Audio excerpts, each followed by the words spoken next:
peccatoribus. The Lord be with you.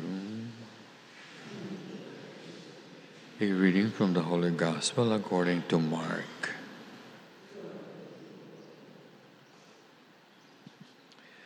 It happened that the Lord was walking through standing grain on the Sabbath, and his disciples began to pull off heads of grain as they went along.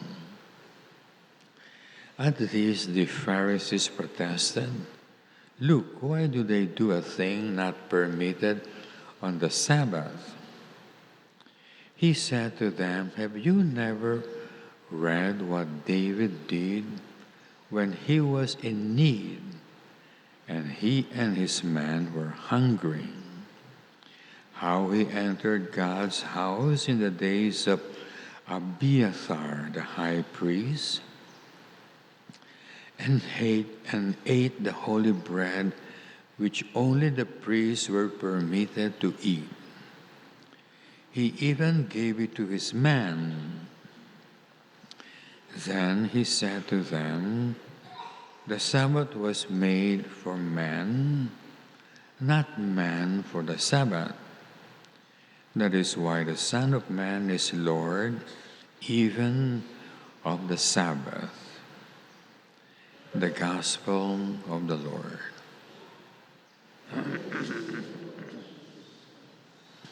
Let us all be seated.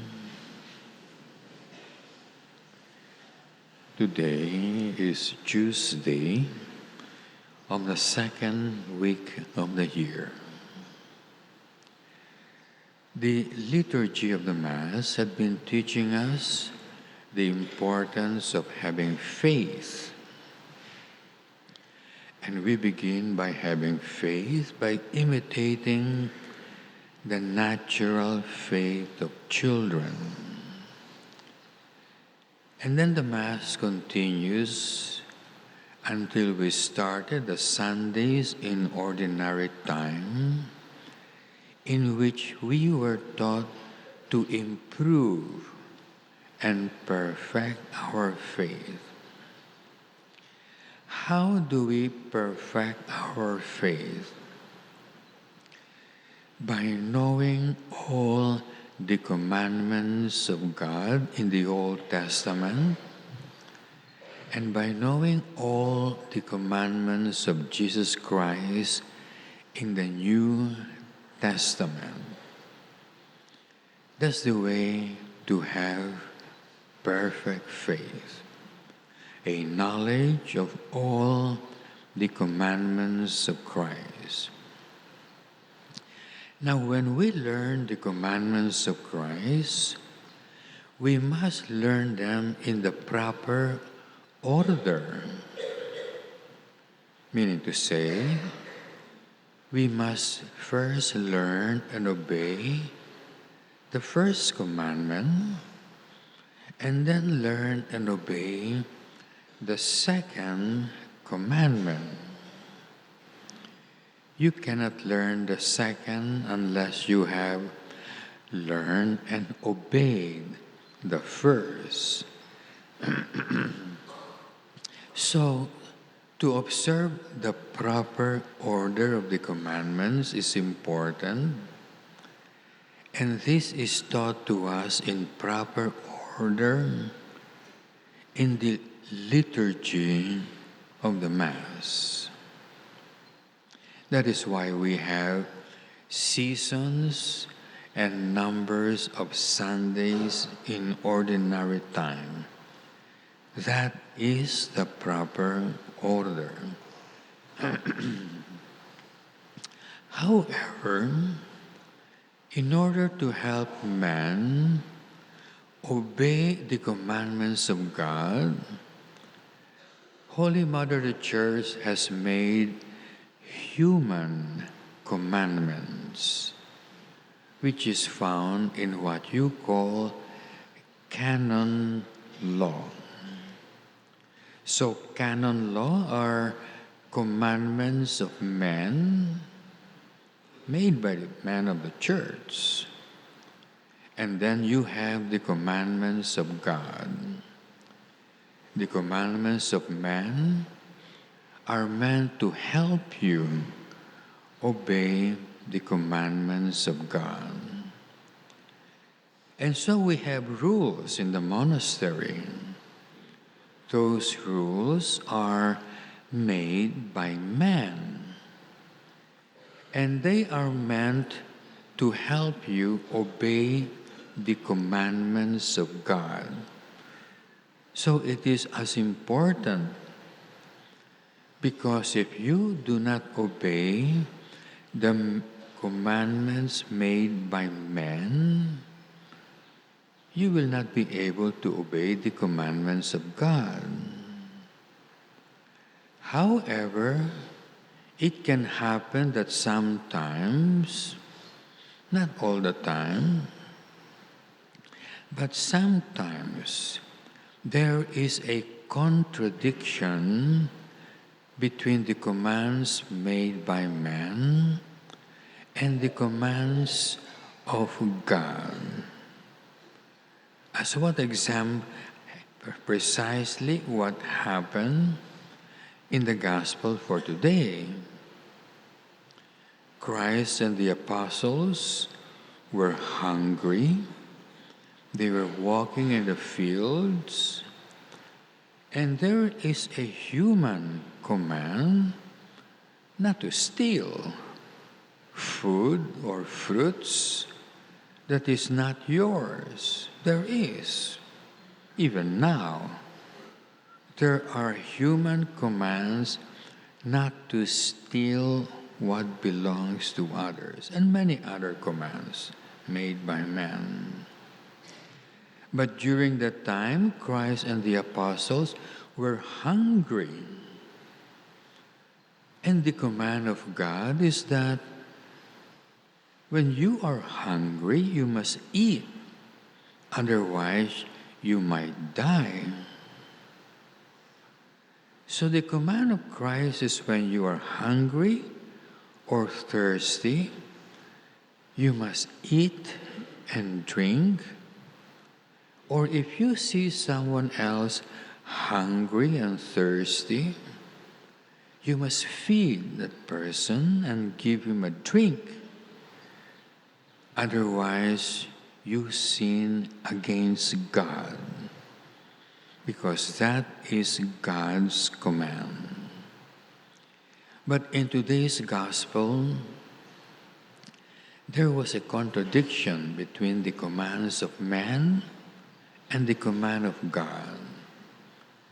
The command of man is do not steal, but the command of God says if you're hungry and thirsty, go ahead and eat the food even if it is not yours.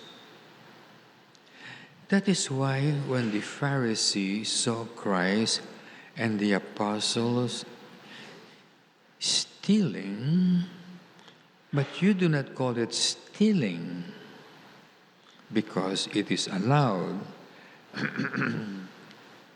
The Pharisees did not accuse them of stealing. No. They were accused of working on the Sabbath. Because even the Pharisees knew if you are hungry, you can eat food or fruits or plants that do not belong to you. They know it. It is allowed. And so when David and his soldiers being pursued by King Saul found themselves in the temple with Abiathar, and they were so hungry, the rule was that the bread on the table of the temple should only be eaten by the priest. That was a rule of man, but it was also the rule of God. And so comes a difficulty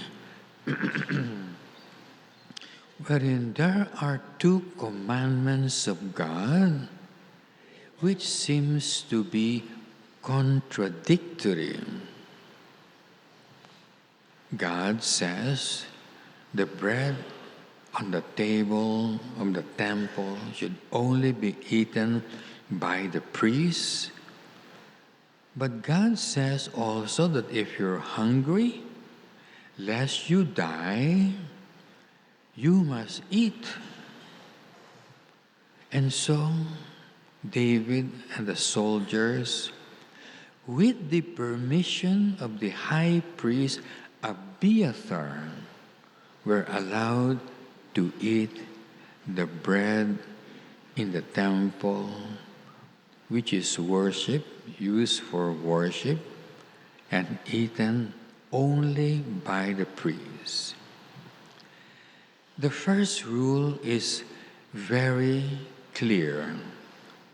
Between a command from man and a command from God, you must obey God, not man. And Christ said so. It is better to obey God than to obey man. So if God has a command, and then man, even if he is a priest, a bishop, or a pope, but he is just a man, gives a command contrary to the command of God, you must obey God. But it is difficult to obey God over man if you do not know what are the commandments of God. That is why in the Mass, during the Gospel, you have to master all those commandments which belongs to God, the commandments of God. Then the Gospel continues precisely that the difficulty is when the two commandments that are contradictory are both commandments of God.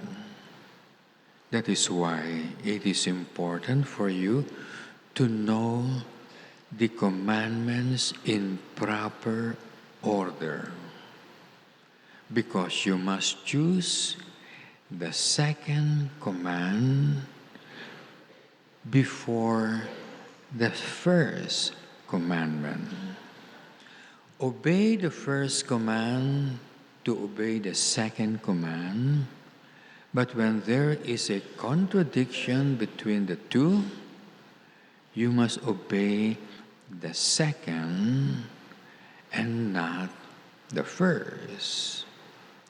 So in the case of the Blessed Virgin Mary, she knew very well that in the Old Testament, it was the command of God that the women marry, so that they will be able to become the mother of the Messiah. All Jewish women married in order to be the mother of the Messiah. That was a command of God. But then the Blessed Virgin Mary was commanded to be a virgin. Now that is higher, and so Mary chose the second over the first. Now notice that the commandments of Christ can easily be learned. All of you are listening right now, and all of you are learning it, even children. As long as anyone has reached the age of reason, 7, You can learn the commandments of Christ, and you should. Because if you do not know the commandments, you have no faith, and you cannot go to heaven if you die right now. You will go to hell. However, we celebrate the feast of Saint Agnes. And Saint Agnes had perfect faith. Perfect. She knew all the commandments of Christ in the proper order because she was 12 years old. And Saint Basil, in his long rule, says that everybody by the age of 12 and 14, between those ages, everybody can learn all the commandments of Christ and therefore can have perfect faith between 12 and 14. Everybody can learn. In other words, between 12 and 14, like Saint Agnes, you can have perfect faith. And so the question is, all of those about 12 and 14, how come our faith is not yet perfect? You have to find out the reason why and correct it. Because if by 15 or 20 or 30 or 40, our faith is not yet perfect. When Saint Agnes and Saint Basil says it can be perfected between 12 and 14, you must find out why you have not perfected it. Because if you don't find out why and you don't correct it, you will be like that until you die with imperfect faith, and that will bring you to hell. And so the Mass for today, in the Gospel, we're clearly taught to learn perfectly all the commandments of Christ and in their correct, proper order. All of them and in proper order. That is the way to perfect your faith, which is the lesson plan for the Sundays in ordinary time, which began last Sunday, Feast of Santo Niño, and will end on the Sunday before the Feast of Christ the King. In the name of the Father, the Son, and the Holy Spirit. Amen.